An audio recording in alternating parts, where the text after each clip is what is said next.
Monster Trouble by Lane Fredrickson, illustrations by Michael Robertson.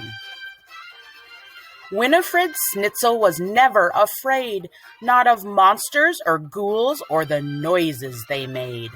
She loved scary movies and werewolves and thunder and peg-legged pirates who bury their plunder. Still, Winifred's bedtime was hardly spook-free. The neighborhood monsters would not let her be. Each night they'd show up and attempt to be scary. Some would growl, some would belch, some were slimy, some hairy. But all of their monsterly mayhem was mute because Winifred Snitzel thought monsters were cute. Still, night after night, all those monsters kept creeping into Winifred's room, interrupting her sleeping. Too tired for math, too exhausted for fun, she finally decided those monsters are done. She ordered a book titled Monsters Beware and constructed the Sticky String Small Monster Snare. But that night, the big monsters all showed up first. The sticky string snare got so stretched that it burst. There were monsters on bedposts and stuck to the wall. They made slingshots from string. They were having a ball.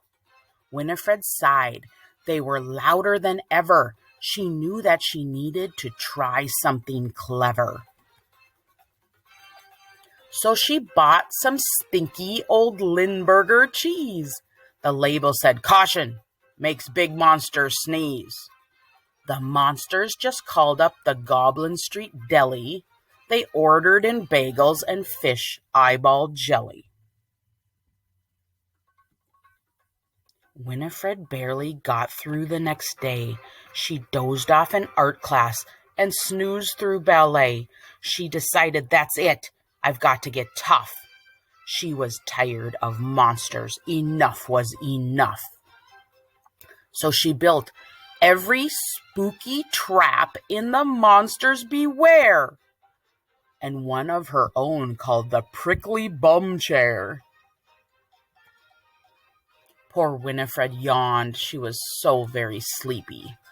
She was starting to look a bit spookishly creepy. When the monsters showed up with their howling and roaring, Winifred Snitzel was already snoring. She was dreaming of puppies when a monster went hiss. She reached out and gave it a big, sleepy kiss. The monster yelled, "Yuck!" All the monsters were heaving. One gagged, and a big monster shouted, "I'm leaving." Winifred knew that despite their uniqueness, she discovered that monsters have one silly weakness. So she puckered and pouted and kissed them all good. Those monsters screamed, running as fast as they could. Now Winifred sleeps very soundly at night. In the daytime, she's happy and perky and bright. But sometimes she finds that a monster's crept in, right around bedtime with a monsterly grin. She ignores all the growling and roaring and hissing, since the one thing that all monsters hate most is kissing.